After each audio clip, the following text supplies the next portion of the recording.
Уставен им го врати сејот во очите на земјоделците, откако вчера донесе одлука дека субвенциите можат да им бидат исплатени. Ваквата одлука доаѓа во време на сеидба на оризот, односно период кога на оризарите им требаат најмногу пари. 1000 динара само имаме семе.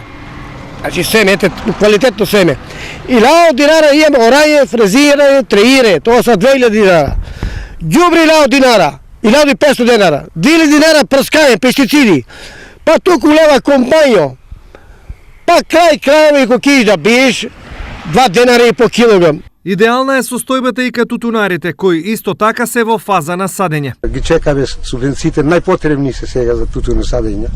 Ќе завршиме некоја работа, ако ништо не правиме. Што е скапо, ѓубре, нафта, билки, сето е скапо. Вкупно на ниво на источен регион ориз ќе се сее на 2500 хектари, а на околу 500 хектари ќе се сади тутун.